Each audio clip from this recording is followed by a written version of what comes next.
இயேசு கிறிஸ்துவின் நாமத்தில் உங்களுக்கு என் அன்பின் வாழ்த்துக்கள். இந்த நாளிலும் உங்களோடு சேர்ந்து ஜெபிப்பது எனக்கு ரொம்ப சந்தோஷம். நீங்கள் சந்தோஷமாக இருக்கிறீங்களா? ஜெபம் பண்ணுவது ஒரு இனிமையான அனுபவம். தேவனோடு பேசுவது, தேவனோடு கூட உறவு கொள்ளுவது, உறவாடுவது, அவரோடு ஐக்கியப்படுவது. அப்போது ஆண்டவர் நம் ஜெபத்தை கேட்க எப்பொழுது ஆவலோடு காத்திருக்கிறார். அதுவும் இப்படி திரள் கூட்ட மக்கள் ஒருமனமாய் ஒன்றிணைந்து பல தேசங்களில், பல பட்டணங்களில் இருந்து பல சபை பிரிவை சார்ந்தவர்கள், ஊழியக்காரர்கள், விசுவாசிகள், சீஷர்கள் என்று இப்படி எல்லாரும் இணைந்து ஒருமனப்பட்டு ஜெபிக்கும் போது அது தேவனுக்கு மிகவும் சந்தோஷமான மன மகிழ்ச்சியை கொண்டு வரக்கூடிய விஷயம். அதுவும் நம்ம மற்றவர்களுக்காக ஜெபிப்பது தேவனுக்கு பிரியமான காரியம் என்று வேதத்தில் சொல்லப்பட்டு இருக்கிறது. அதனால் தேவனுக்கு பிரியமான ஜெபத்தை நம்ம செய்கிறதுனால ஜெபிக்கிற மக்களை ஆண்டவர் ஆசீர்வதிக்கிறார். இந்த நாளிலே கூட நாம் பல காரியங்களுக்கு ஜெபிக்க போகிறோம். சரி, இப்போது நம்ம சில சாட்சிகளை கேட்க போகிறோம். முதலாவது சில சாட்சிகளை நான் வாசிக்கிறேன். அதன் பிறகு வீடியோவில் 2 சாட்சிகளை பார்த்து நாம் ஜெபிக்க போகிறோம்.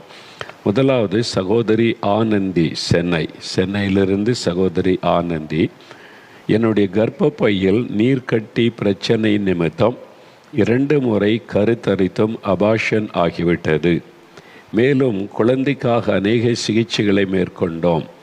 அப்பொழுது பரிசோதித்த மருத்துவர்கள், உங்கள் இரத்தத்தில் உறையும் தன்மை அதிகமாக இருக்கிறது, இதனால் உங்களிடமிருந்து குழந்தைக்கு இரத்தம் போகாது, அதனால் இயற்கையாக உங்களுக்கு குழந்தை பிறக்க வாய்ப்பு இல்லை, செயற்கை முறையிலும் 70% வாய்ப்பு இல்லை என்று மருத்துவர் கூறிவிட்டனர். இதனால் மிகவும் சோர்ந்து போன நிலைமையில் கடந்த 2023 வருடம் மே மாதம் 4 மாவடியில் உள்ள தேவனுடைய கூடாரத்தில் வைத்து நடைபெற்ற அற்புத விடுதலை பிரார்த்தனை ஜெபத்தில் கலந்து கொண்டேன். மிகுந்த விசுவாசத்தோடு இயேசுவிடம் ஜெபம் செய்தேன். நான் ஜெபித்துவிட்டு சென்ற 3வது மாதத்தில் எந்த சிகிச்சையும் இல்லாமல் இயற்கையாகவே நான் கருத்தரிக்க தேவன் கிருபை செய்தார். கடந்த மே மாதம் 8ஆம் தேதி ஒரு அழகான ஆண் குழந்தையை எங்களுக்கு தந்து தேவன் எங்களை சந்தோஷப்படுத்தி இருக்கிறார். குழந்தை பிறக்க வாய்ப்பு இல்லை என்று சொல்லை பொய்யாக்கி என் சரீர பலவீனங்களையும் மாற்றி அற்புதமாக குழந்தை பாக்கியத்தின் ஆசீர்வாதத்தை எனக்கு தந்த இயேசுவை துதிக்கிறேன். மருத்துவர்கள் இருக்கிற நிலைமை சொல்லுவாங்க. நம்முடைய சரீரத்தில் இல்லை கண்டிஷன் அவங்களுக்கு தானே தெரியும் பரிசோதித்து. இந்த சகோதரருடைய கண்டிஷன் பிரகாரம் குழந்தை பிறக்க வாய்ப்பில்லை. ஏன்னா 2 முறை கருத்தரித்து அபார்ஷன் ஆகிவிட்டது. மருத்துவர்கள் அதனால் இனி குழந்தை இயற்கையாக பிறப்பதற்கு வாய்ப்பில்லைன்னு சொல்லிட்டாங்க. இந்த மாதிரி சூழ்நிலையில் அற்புத விடுதலை பிரார்த்தனை ஜெபத்தில் அவங்க கலந்து கொண்டாங்க. வேலைக்கிழமை தோறும் தேவனுடைய கூடாரத்தில் நடைபெறும்ல அந்த ஜெபத்தில் அன்றைக்கு அவங்க தேவ சமூகத்தில் ஜெபித்த ஜெபத்தை இயேசு கேட்டார். ஆண்டவர் ஒரு அற்புதம் செய்தார். அதனால் கர்த்தர் ஒரு குழந்தையை கொடுத்து அவங்களை ஆசீர்வதித்திருக்கிறார். மருத்துவர்கள் ஆச்சரியப்படும் விதமாக ஆண்டவர் குழந்தையை கொடுத்து மகிழ்ச்சி ஆக்கினார். ஆண்டவருக்கு ஸ்தோத்திரம்.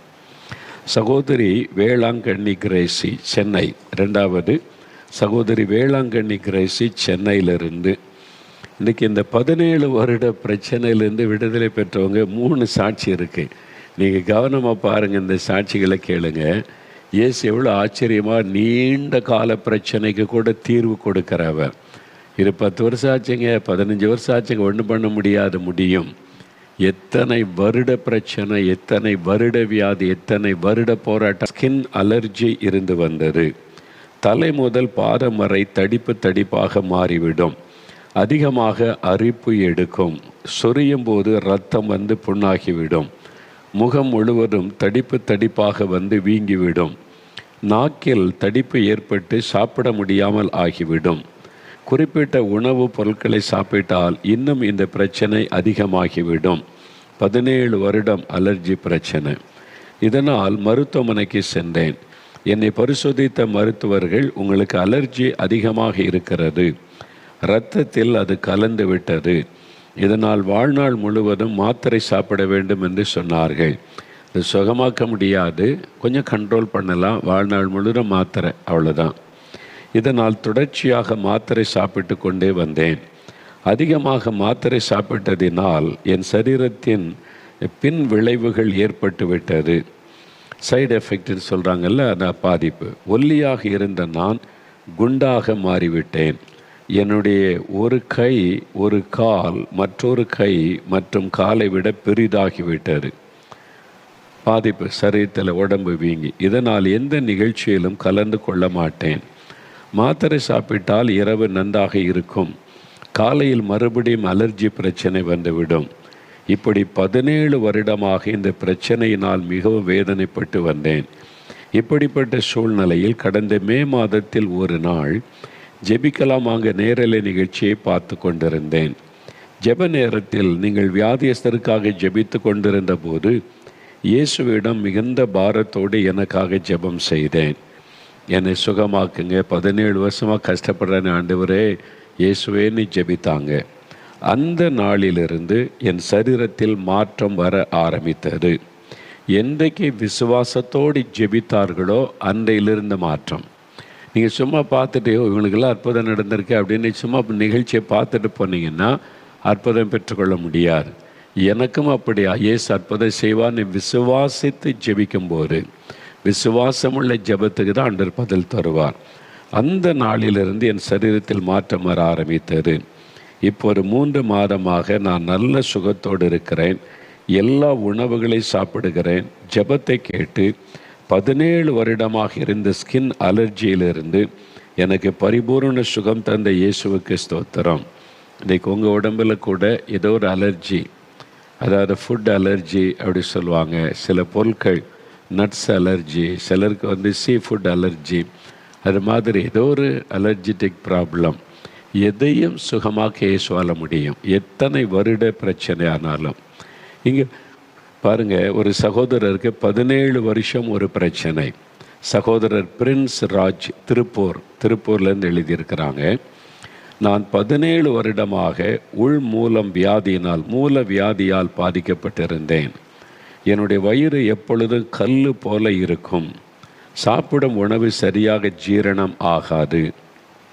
அதுவும் காரமான உணவு மற்றும் சிக்கன், சப்பாத்தி போன்ற உணவுகள் சாப்பிட்டு விட்டால் இந்த பிரச்சனை அதிகமாகிவிடும். இரவு நேரங்களில் நெஞ்சு எரிச்சல் ஏற்பட்டு தூங்குவதற்கு மிகவும் கஷ்டமாக இருக்கும்.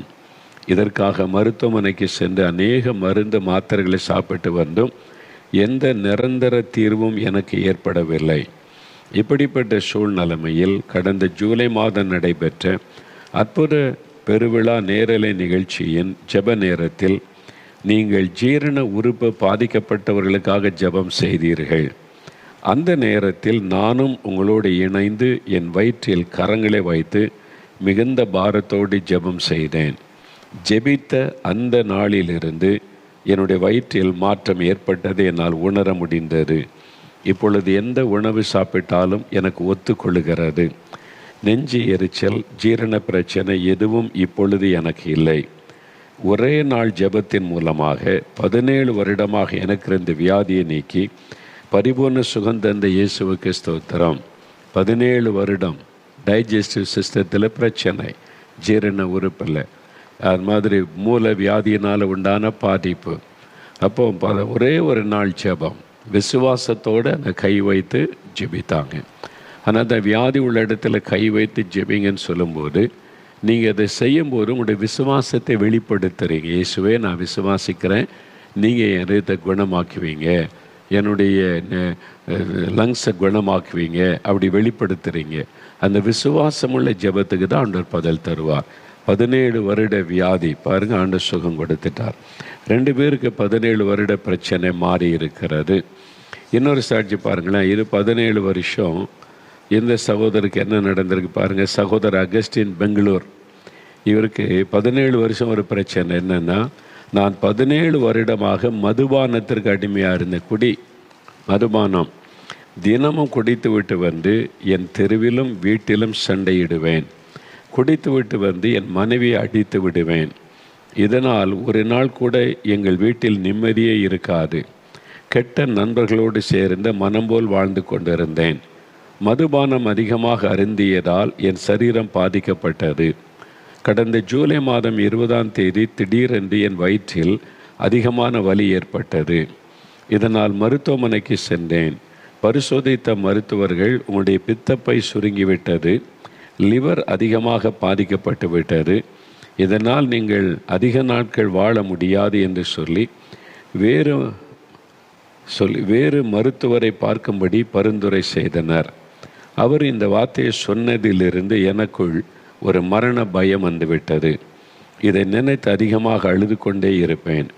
இப்படிப்பட்ட சூழ்நிலையில் கடந்த ஜூலை மாதம் 27ஆம் தேதி நடைபெற்ற அற்புத பெருவிழா நேரலை நிகழ்ச்சியை நானும் என் மனைவியும் பார்த்து கொண்டிருந்தோம். ஜெப நேரத்தில் இயேசுவிடம் என் பாவங்களை அறிக்கை செய்து, நீங்கள் என்னை குணமாக்கினால் நான் உங்களுக்கு ஊழியம் செய்வேன் என்று பொருத்தனை செய்து மிகவும் அழுது ஜெபம் செய்தேன்.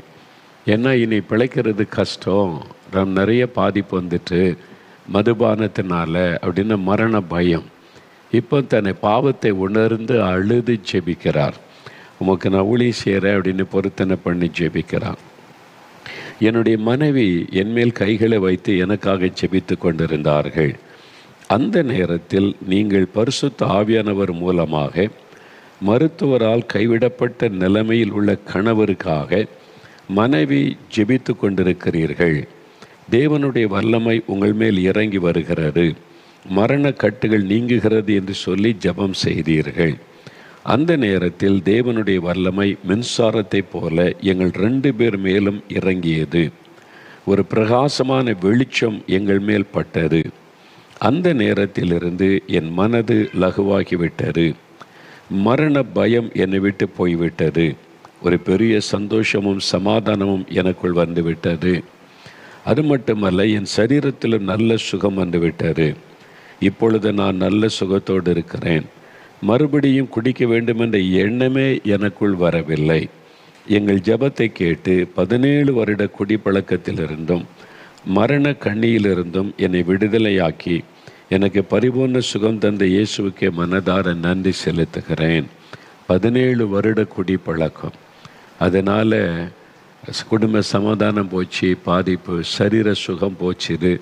இனி அவ்வளோதான்ற நிலைமையில் பாருங்கள், கணவரோடு இணைந்து மனைவி ஜெபிக்கிறாங்க. எந்த கணவரால் பாதிக்கப்பட்டாங்களோ, அவமானப்படுத்தப்பட்டாங்களோ அவங்களுக்காக பாரம் எடுத்து ஜெபிக்கிறாங்க.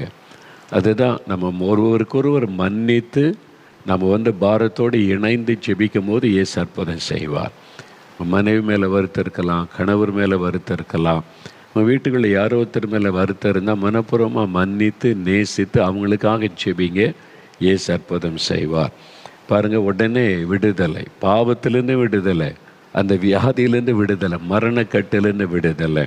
அவங்க சொல்கிறாங்க பாருங்கள், அந்த ஜெபித்த நேரத்தில் ஆவியானவர் வெளிப்படுத்துகிறார். ஒரு மனைவி உடைய கணவருக்காக ஜெபிக்கிறீங்க, அதாவது மரணக்கட்டுக்குள்ளே அவங்க இருக்கிறாங்க, தீராத வியாதி. அப்போ ஆண்டவர் தொடுகிறான்னு சொன்னபோது அந்த நேரத்தில் தேவனுடைய வல்லமை மின்சாரத்தை போல எங்கள் 2 பேர் மேலும் இறங்கியது. ஒரு பிரகாசமான வெளிச்சம் எங்கள் மேல் பட்டது. அந்த நேரத்திலிருந்து என் மனது லகுவாகிவிட்டு அந்த பாரம் போய்விட்டது. அது ஆண்டவருடைய தொடுதல் என்பது. அவங்க பெங்களூர்லேருந்து வீட்டில் தான் ஜெபிக்கிறாங்க. ஆண்டவருடைய வல்லமை அவங்க மேலே இறங்குகிறது. ஆண்டவருடைய வெளிச்சத்தை பார்க்குறாங்க. ஒரு பெரிய இயற்கைக்கு மேற்பட்ட ஒரு அற்புதம். பாவக்கட்டு அறுக்கப்பட்டு வியாதியின் கட்டு, மரண வியாதியும் மாற்றப்படுகிறது. உங்களுக்கு இன்றைக்கு இயேசு செய்வார். விசுவாசத்தோடு இணைந்து ஜெபம் பண்ணுங்க.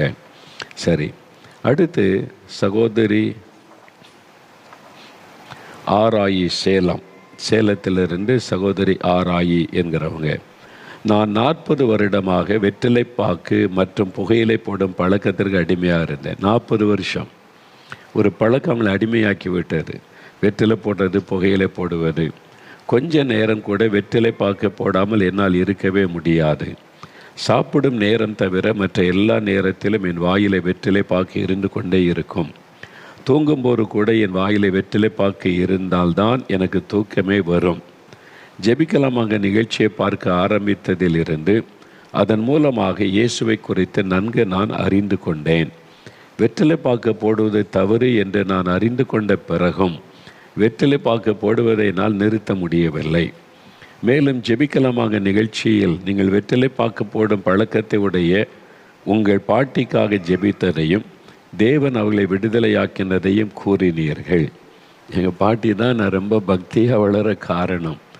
சின்ன பையனாக ஸ்கூலில் படிக்கிற காலத்திலே தினமும் ராமாயணம், மகாபாரதம் இந்த கதைகளை சொல்லி சொல்லி சொல்லி வளர்த்தாங்க. தினமும் சொல்லுவாங்க, பாடலாக பாடி அந்த ஸ்டோரிஸை முற்றிலும் சொல்லுவாங்க. அதில் தான் எனக்கு ரொம்ப பக்தி. எங்கள் பாட்டியோடு தான் நான் நிறையா கோயில்களுக்கெல்லாம் நிறைய கடவுளை தேடி போக காரணம் என்னுடைய பாட்டி தான். அவ்வளோ பக்தியானவங்க. ஆனால் வெற்றிலை பாக்கு போடாமல் இருக்க முடியாது அவங்களால. காலையில் எழுந்த உடனே முதல்ல வெற்றிலை பாக்கு தான். அது இல்லாமல் இருக்கவே முடியாது. சாப்பிடாம கூட இருப்பாங்க. ஆனால் அவங்க வயதான காலத்தில் நான் ரட்சிக்கப்பட்ட பிறகு நான் அவங்களுக்கு இயேசுவை பற்றி சொல்லி அதன் பிறகு இயேசுவை ஏற்றுக்கொண்டு அங்கே விடுதலை, அங்கே வெற்றிலை பாக்கு போடுறதுலேருந்து விடுதலை பெற்று நிறுத்தின உடனே கிராமத்தில் சொந்தக்காரங்களுக்கெல்லாம் ஆச்சரியம், எப்படி இதை நிறுத்திட்டீங்க என்னை? அது நான் நிறுத்தலை, இயேசு விடுதலை கொடுத்துட்டாருன்னு சொல்லுவாங்க. அதே மாதிரி அந்த சாட்சியை நான் சொல்லியிருக்கிறேன். அது மட்டுமல்ல, பான் பராக் போடும் பழக்கத்திற்கு அடிமையாக இருந்த ஒரு சகோதரனை தேவன் விடுதலையாக்கின சாட்சியை வீடியோவில் காண்பித்தீர்கள். அந்த 2 பேருடைய சாட்சியை நான் கேட்ட நாளிலிருந்து எனக்கும் இயேசு விடுதலை தருவார் என்ற ஒரு விசுவாசம் எனக்குள் வந்தது. ஒவ்வொரு நாள் நிகழ்ச்சியிலும் இயேசுவே இவர்களை விடுதலையாக்கினீர்களே, எனக்கும் விடுதலை தாங்க என்று நான் ஜெபிக்க ஆரம்பித்தேன். நான் ஜெபிக்க வெற்றிலை பாக்கு போட வேண்டும் என்ற எண்ணம் என்னை விட்டு போய்விட்டது. இப்பொழுது வெற்றிலை பாக்கு போடுவதை நான் நிறுத்தி 3 வருடமாகிறது. ஜெபத்தை கேட்டு 40 வருடமாக எனக்கு இருந்த வெற்றிலை பாக்கு மற்றும் புகையிலை போடும் பழக்கத்திலிருந்து எனக்கு விடுதலை தந்த இயேசுவுக்கு ஸ்தோத்திரம். இதெல்லாம் ஒரு பாவமாங்க நினைப்பா. எது நம்மை அடிமைப்படுத்துகிறதோ அதுக்கு நாம் அடிமையாக்கப்படுகிறோம், அது பாவம். நாம் எதற்குமே அடிமையாக இருப்பதை ஆண்டவர் விரும்புவது இல்லை. அது என்ன பழக்கமாக இருந்தாலும் நீங்கள் அது இல்லாமல் இருக்க முடியாதுன்னு அடிமையாகிட்டீங்கன்னா இதில் வெற்றிலை பாக்கு புகையில உங்களுடைய சரீரத்தை பாதிக்கும். உங்களுடைய சரீரம் தேவனுடைய ஆலயம். இங்கே தான் ஆண்டவர் வாசம் பண்ணுகிறார். கடவுள் எங்கே வாசம் பண்ணுறாரு? பெரிய சர்ச்சிலையா அல்லது பெரிய கோபுரெல்லாம் கட்டி பல கோடிகள் செலவு பண்ணி கட்டி வைத்திருக்கிற அந்த ஆலயத்திலையா? மனுஷன் நினைக்கிறான் கடவுள் அங்கே இருக்கார், இங்கே இருக்கார், இந்த கோயிலில் இருக்கார், அந்த கோயிலில் இருக்கார், இந்த சர்ச்சில் இருக்கார். தேவன் வாசம் பண்ணக்கூடிய நம்முடைய சரீரம், நம்ம தான் தேவனுடைய ஆலயம்.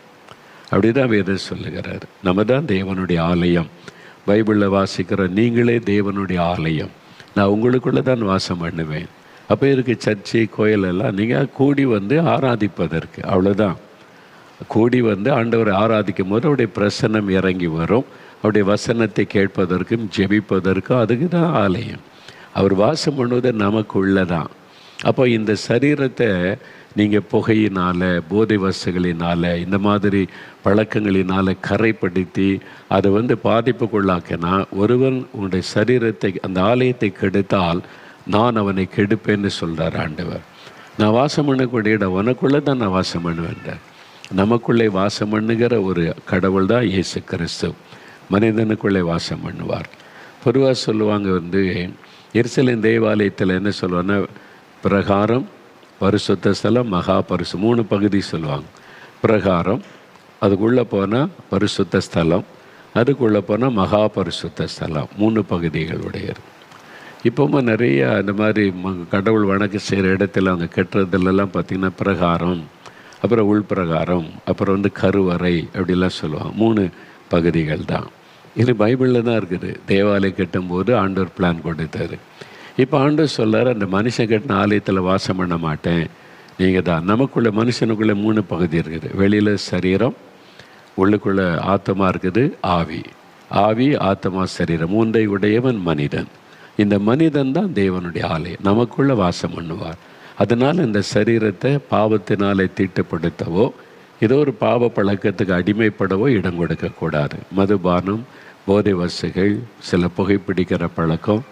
நீங்கள் எனக்கு இயேசுவே எனக்கு விடுதலை வேணும், என் சரீரம் உங்களுடைய ஆலயம், நீங்கள் எனக்குள்ளே வாசம் பண்ணணும், விடுதலை கொடுங்கன்னா கட்டாயம் இயேசு விடுதலை தருவார். சாத்தானுக்கு அது தெரிந்துனா உங்களுக்குள்ளே ஆண்டவர் வாசம் பண்ணிவிடக்கூடாது என்பதனால பாவத்தை கொண்டு அடிமைப்படுத்துகிறான்.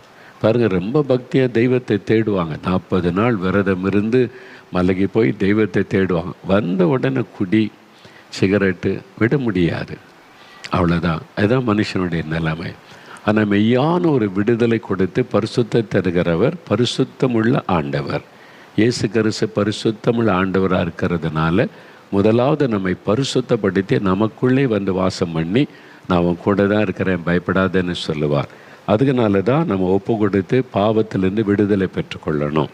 சரி, இந்த நாளில் இன்னும் 2 சாட்சி வீடியோவில் பார்க்க போகிறீங்க. முதலாவது சகோதரி அனிதா, செங்கல்பட்டில் இருந்து சகோதரி அனிதா. அவர் செய்த அற்புதம் பார்த்தீங்களா? 5 வருஷ துக்கத்தை ஆண்டவர் சந்தோஷமாய் மாற்றி கொடுத்தார். 3 முறை அபாஷன் ஆகிவிட்டு ஒரு எதிர்பார்ப்பு இருக்கும்ல, குழந்தைக்காய் காத்திருந்து கருத்தரித்த உடனே ஒரு பெரிய எதிர்பார்ப்பு, சந்தோஷம் இருக்கும். சில மாதங்களில் அது அழிக்கப்படும் போது அது எவ்வளோ பெரிய வேதனையை கொண்டு வரும். அதுவும் 3 முறை திரும்ப திரும்ப அபாஷன் என்பது, அதான் அவனுக்குள்ள அவ்வளோ பெரிய வேதனை, கண்ணீர் பாருங்கள். செத்து போயிடலாமான்னு கூட தோன்றுகிற ஒரு எண்ணம். ஆனால் இயேசு அதை பார்த்தார். அந்த மகள் இயேசுவின் நாமத்தை சொல்லி கூப்பிட்டாங்க. இயேசுவே, இயேசப்பா அப்படின்னு சொல்லி கூப்பிட்டாங்க. ஆண்டவர் அந்த ஜெபத்திற்கு பதில் கொடுத்து அழகான ஒரு குழந்தையை கொடுத்து அவருடைய துக்கத்தை, 5 வருஷ துக்கத்தை சந்தோஷமாக மாற்றினார். உங்களுக்கு செய்வார், இன்றைக்கு செய்வார். நீங்களும் இதே மாதிரி இயேசுவின் நாமத்தை சொல்லி வேண்டிக் கொள்ளுங்க, ஆண்டவர் அற்புதம் செய்வார். இன்னொரு சாட்சி பாருங்கள். சகோதரி ஜெயமேரி, ஆலங்குளம், தென்காசி மாவட்டம் ஆலங்குளம் பக்கத்தில் ஜெயமேரி. விபத்தில் ஒரு வாலிப தம்பிக்கு கழுத்து பகுதியில் இருக்கிற 6 நரம்புகளில் 4 நரம்பு கட்டாய் துண்டிக்கப்பட்டு விட்டது. காது வழியாக ரத்தம் வருது. கழுத்தை கீழே உணர்ச்சியே இல்லை, கை கால் அசைக்க முடியாத உணர்ச்சியே இல்லை. டாக்டர்ஸ் பார்த்துட்டு இந்த சூழ்நிலையில் இனி வாழ்நாள் முழுவதும் இப்படி தான் இருக்கணுன்ற நிலைமை. இது மாறுமா? கழுத்து நரம்பு துண்டிக்கப்பட்டு விட்டது. டாக்டர் சொன்னதை தான். ஒரு எலும்பு உடைஞ்சா திரும்ப ஒட்ட வைத்து கொஞ்ச நாள் ஹீல் பண்ண முடியும். நரம்பு துண்டிக்கப்பட்டுட்டா அதை ஜாயின் பண்ணுறது முடியாத ஒரு காரியம். அதனால தான் அவங்க சொன்னது, அவ்வளோதான், நரம்பு துண்டிக்கப்பட்டு விலகி போயிட்டால் அதை ஜாயின் பண்ணி மறுபடியும் அதில் உயிர் வர வைக்க முடியாது. அப்போ என்ன அர்த்தம்? கண்ணீரின் ஜபத்தை கேட்டு நரம்புகளை தேவன் மறுபடியும் ஒட்ட வைத்து புதிதாக்கி அவருடைய சரீரம் முழுவதும் இரத்த ஓட்டத்தை பாய பண்ணி சரீரத்தை செயல்பட வைத்திருக்கிறார். நீங்கள் கற்பனை யோசித்து பாருங்கள் என்ன நடந்திருக்குன்னு சொல்லி. இரத்த ஓட்டம் இல்லைன்னா மறுத்துரும், செயல்படாது. அப்படி தான் நரம்பு துண்டிக்கப்பட்டதுனால மறுத்து விட்டது, அவ்வளோதான். அப்போ ஜபத்தை கேட்டு இயேசு என்ன செய்கிறார்? துண்டிக்கப்பட்ட நரம்பை இணைக்கிறார். அவங்க கத்திப்படாமல், கட் பண்ணாமல், ஒன்றும் செய்யாமல், ரத்தம் சிந்தாமல், அதுதான் இயேசு கிறிஸ்து செய்கிற அற்புதம். நரம்புகளை இணைத்து இரத்த ஓட்டம் எல்லா சரீரமும் பாய ஆரம்பித்த உடனே கை கால்கள் செயல்பட ஆரம்பிக்கிறது. 15வது நாளில் நடந்து வெளியே வருங்க. டாக்டர்ஸ்க்கே ஆச்சரியம். இயேசு அற்புதங்களின் தேவன். இன்றைக்கி ஏதோ ஒரு ஆபத்தான நிலைமையில் இனி சுகம்பெற வழியே இல்லை, அவ்வளோதான்ற நிலைமையில் இருக்கிறீங்களா? நீங்களும் விசுவாசத்தோடு ஜெபித்தீங்கன்னா உங்கள் குடும்பத்தில் இதே மாதிரி அற்புதம் நடக்கும். ஜெபிக்கலாமா? இப்போ ஒரு 5 நிமிடம் ஜெபிக்க போகிறோம். நான் சொன்ன ஏற்கனவே 17 வருஷம் வியாதி கொண்டவங்க 2 பேர், 17 வருஷம் பாவ அடிமத்தில் குடிப்பழக்கத்திலிருந்து விடுதலை. இன்றைக்கி அதுவே 3 சாட்சி இருக்குது. உங்கள் கூட வாழ்க்கையில் கூட சில சமயம் 17 வருஷ வியாதி, 17 வருஷ குடிப்பழக்கம், பாவ பழக்கம் இருக்கலாம். அது எத்தனை வருடமாகவும் இருக்கட்டும், இயேசு விடுதலை தர முடியும். பாவத்திலேருந்து எனக்கு ஒரு விடுதலை வேணும் என்ற மதுபானம், போதை வஸ்துகள், புகைப்பிடிக்கிற பழக்கம், போதை மருந்துகளை பயன்படுத்துவது, இது மாதிரி சில வெளியே சொல்ல முடியாத சில பாவங்கள், அது தொடர்ந்துக்கிட்டே இருக்க விட முடியல அப்படின்னு சொன்னால் இருதயத்தில் கை வைத்து, இயேசுவே என் பாவத்தை மன்னியும், இயேசுவே எனக்கு விடுதலை தாரும், இயேசுவே உம்முடைய இரத்தத்தினால் என்னை கழுவும், இயேசுவே என் உள்ளத்தில் வந்து எனக்குள்ளே வாசம் பண்ணும், எனக்கு விடுதலை தாரும்னு ஜெபிங்க. வியாதி உள்ளவர்கள் வியாதி உள்ள இடத்துல கை வைத்து கொள்ளுங்க. எங்கெங்கே வலி இருக்குது, வேதனை இருக்கிறதோ அங்கே. இருதயத்தில் பிரச்சனைனா கை வைங்க, லங்ஸ்லன்னா கை வைங்க, லிவரில், உங்களுடைய சிறுநீரகத்தில், எங்கே உங்களுக்கு பிரச்சனை, எங்கே கட்டிகள், வேதனைகள், வலிகள், பாதிப்பு இருக்கிறதோ அங்கே கை வைங்க. அல்லது உங்களுடைய இருதயத்தில் கை வைத்து ஜெபிங்க. வீட்டில் இருக்கிற மற்றவங்க ஜெப உதவி அவங்க மேலே கை வைத்து நீங்கள் ஜெபிங்க. சின்ன குட்டி பிள்ளைகள் ஜெபிச்சா கூட இயேசு அற்புதம் செய்வார். சின்ன பிள்ளைகள் கூட உங்கள் அம்மாவுடைய சுகத்துக்கு அப்பாவுடைய சுகத்துக்கு ஜெபிக்கலாம். நீங்கள் கரம் வைத்து ஏசப்பா சுகம் கொடுங்கன்னு ஜெபம் பண்ணுங்க. இயேசுன்ற நாமத்தை சொல்லணும். 5 நிமிஷம்தான் நீங்கள் தான் ஜெபிக்கணும். நீங்கள் எங்கே இருந்தாலும் முடிந்தவர்கள் முழங்கால் படிட்டு கொள்ளுங்க. இல்லை அப்படிலாம் பழக்கம் இல்லையா முடியாதுன்னா உட்கார்ந்தே கண்களை மூடி, எண்ணம் சிதறக்கூடாது. அதுக்கு தான் கண்களை மூடி இயேசுவை மனதில் நினைத்து, இயேசுவே என்னை தொடும், இயேசுவின் நாமத்தில் எனக்கு சுகம் உண்டாகட்டும் அப்படி சொல்லி ஜெபிக்கணும். ஜெபிக்கிறீங்களா? கண்களை மூடுங்க, ஜெபிக்க ஆரம்பிங்க. இயேசுவே உமக்கு ஸ்தோத்திரம், நீ செய்த அற்புதங்களுக்காக உமக்கு ஸ்தோத்திரம். 17 வருடம் அடிமைத்தனத்திலிருந்து விடுதலை, வியாதிலிருந்து சுகம் கொடுத்திருக்கிறீங்க. ஆண்டவரே, நரம்பு துண்டிக்கப்பட்டு விட்டது, இனி எழும்பி நடக்கவே முடியாதுங்கிற நிலைமையில் நீங்கள் அற்புத சுகம் கொடுத்திருக்கிறீங்களே, உங்களாலே முடியும். எனக்கு சுகம் கொடுக்க உம்மாலே முடியும். என்னை தொடும், என் கணவரை தொடும், என் மனைவியை தொடும், என் பிள்ளைகளை தொட்டு குணமாக்கும். ஆஸ்பத்திரியில் இருந்து ஜெபிக்கிறீங்களா? அவங்க மேலே கை வைத்து ஜெபம் பண்ணுங்க. இயேசுவின் நாமத்தில் இந்த மரண கட்டுகள் மாறட்டும்.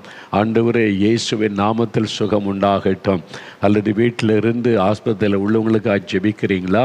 விசுவாசத்தோடு ஜெபிங்க. இப்போ ஆஸ்பத்திரியில் ஆண்டவருடைய கரம் அவங்க மேலே வைக்கப்படும். இயேசு கிறிஸ்துவின் நாமத்தில் சுகம் உண்டாகட்டும். பாதிக்கப்பட்ட உறுப்புகளிலே சுகம் வரட்டும். ஜெபம் பண்ணுங்க. பாதிக்கப்பட்ட இருதயம் புதிய இருதயமாய் மாறட்டும். இயேசுவே, பாதிக்கப்பட்ட என் லங்ஸை தொடுங்க, பாதிக்கப்பட்ட என் லிவரை தொடுங்க, என்னுடைய சிறுநீரகத்தை தொடுங்க, என் கர்ப்பப்பையை தொடுங்க. கர்ப்பத்தின் ஆசீர்வாத குழந்தை செல்வத்தை அருளி அந்த மகளுடைய நிந்தையை மாற்றினீங்களே, நானும் இழந்து போன நிலைமையில் இருக்கிற எனக்கும் குழந்தை செல்வத்தை தாங்க. ஜெபிங்க சகோதரி, விசுவாசத்தோட கேளுங்க. விசுவாசத்தோட இயேசுவின் நாமத்தை சொல்லி கேளுங்க. ஆண்டவர் குழந்தை செல்வத்தை அருளி ஆசீர்வதிக்கிறார். நீங்களும் உங்களுடைய துக்கம் நீங்கி மகிழ்ச்சியோடு குழந்தை ஏந்தி கொள்ளுவீங்க. ஆண்டவர் அற்புதம் செய்து கொண்டிருக்கிறார். இயேசுவே தொடும், இயேசுவை விடுதலை தாரும், இயேசுவை சுகம் தாரும். இயேசுவை என் குடும்பத்துக்குள்ளே சமாதான சந்தோஷம் உண்டாகட்டும். இயேசுவே உம்முடைய வெளிச்சம் எங்கள் வீட்டுக்குள்ளே வரட்டும். இயேசுவே எனக்குள்ளே நீங்கள் வாங்க, என்னோடு வந்து வாசம் பண்ணுங்க. என்னுடைய சரீரம்தான் உங்களுடைய ஆலயம், என் சரீரத்தை உமக்கு நான் ஒப்பு கொடுக்கிறேன். நீங்கள் வந்து எனக்குள்ளே வாசம் பண்ணுங்க. இயேசுவே, எங்கள் வீட்டில் நீங்கள் வாசம் பண்ணணும். உங்களுடைய வெளிச்சம் எங்கள் வீட்டுக்குள்ளே வரணும். இந்த பாவ இருள், சாப இருள், பிசாசு இருள் எல்லாம் எங்கள் வீட்டை விட்டு விலகணும். மந்திர பில்லிசுனி கிரியைகளெல்லாம் அழியணும். பயத்தின் ஆவி விலகணும், குழப்பத்தின் ஆவி விலகணும். இயேசுவே, உம்முடைய வெளிச்சம் எங்கள் வீட்டுக்குள்ளே வரணும். ஜெபிங்க. ஆண்டவருடைய வெளிச்சம் உங்கள் வீட்டுக்குள்ளே வருகிறது. அற்புதம் நடக்கிறது. இயேசு கிறிஸ்துவின் நாமத்தில் விடுதலை, இயேசு கிறிஸ்துவின் நாமத்தில் சுகம், இயேசு கிறிஸ்துவின் நாமத்தில் அற்புதமான ஒரு விடுதலை சரீரத்தில் உண்டாகிறது. ஜெபம் கேட்கப்படுகிறது. இயேசுவே உமக்கு ஸ்தோத்திரம் அப்படின்னு சொல்லுங்க. இயேசுவே உமக்கு நன்றி, எனக்கு விடுதலை தந்துவிட்டதற்காக நன்றி அப்படின்னு சொல்லுங்க. கல்லீரல் லிவர் பாதிக்கப்பட்டு இனி பிழைக்கிறது கஷ்டம், லிவர் டிரான்ஸ்பிளான்ட் பண்ணுனா பிழைக்க முடியும்னு சொன்னதுனால ஒரு சகோதரன் கண்ணீரோடு ஜெபிக்கிறீங்க. என் பாவத்தை மன்னிச்சு எனக்கு சுகம் கொடுங்கன்னு சொல்லி இயேசு உங்களுடைய கண்ணீரை கண்டார். உங்களுடைய லிவரை இயேசு தொடுகிறார். அது புதிதாய் மாறுகிறது. அதை டிரான்ஸ்பிளான்ட் பண்ணணும்னு சொன்னாங்க. இயேசு அதை டிரான்ஸ்பிளான்ட் பண்ணுகிறார், புதிதாய் மாற்றுகிறார். அடுத்த முறை டாக்டர் பரிசோதிக்கும் பொழுது சுகமாய் இருப்பதை சொல்லுவாங்க. இயேசுவுக்கு நன்றி சொல்லுங்க. அப்படியே சிறுநீரக கிட்னி பாதிக்கப்பட்டு ஒரு கிட்னி செயலற்று போய்விட்டார். அதனால் அடுத்ததும் போயிடுமோன்ற பயம், ஒரு கலக்கம், வேதனையோட கண்ணீரோடு ஜெபிக்கிறீங்க. அடுத்த கிட்னிலையும் ஒரு பிரச்சனை ஆரம்பித்து விட்டது. இனிமே அவ்வளவுதான் நீ கலங்கி ஜெபிக்கிறீங்க. இயேசுவின் நாமத்தில் ஆண்டவருடைய வல்லமை உடைய கிட்னியை தொடுகிறது. செயலற்று போன கிட்னி செயல்பட ஆரம்பிக்கிறது. அற்புத சுகம் உடைய கண்ணீருக்கு இறங்கி இயேசு அற்புதம் செய்து விட்டார். ஆண்டவருக்கு நன்றி சொல்லுங்கள். இயேசுவே ஸ்தோத்திரம்னு சொல்லுங்கள். கர்ப்பத்தில் இருக்கிற குழந்தைக்காக ஜெபிக்கிற சகோதரி பயந்து கொண்டே இருக்கிறீங்க. ஏற்கனவே 2 முறை அபாஷன் ஆகிவிட்டது. இதுவும் இருக்குமோ போய்விடுமோ என்று பயத்தோடு ஜெபிக்கிறீங்க. இயேசுவின் நாமத்தில் இந்த குழந்தை பாதுகாக்கப்பட்டு உங்களுக்கு ஆரோக்கியமான குழந்தை ஆண்டவர் தருகிறார். உடைய ஜெபம் கேட்கப்பட்டதற்காக ஸ்தோத்திரம்னு சொல்லுங்கள். ஆண்டவரே உமக்கு நன்றி, உம்முடைய பிள்ளைகளுடைய ஜெபம் கேட்கப்பட்டது, அற்புதம் செய்து விட்டீர், உமக்கு ஸ்தோத்திரம் ஸ்தோத்திரம். இயேசு கிறிஸ்துவின் நாமத்தில் ஜெபிக்கிறோம் பிதாவே, ஆமேன் ஆமேன். பாருங்கள், ஆண்டவர் ஜெபத்தை கேட்டார், அற்புதம் செய்து விட்டார், விசுவாசிங்க. இனி ஆண்டவருக்கு நன்றி சொல்லுங்கள். ஆண்டவரே, என் ஜெபம் கேட்கப்பட்டதற்காய் நன்றி, அற்புதம் செய்ததற்காய் ஸ்தோத்திரம்னு சொல்லுங்கள். சரி.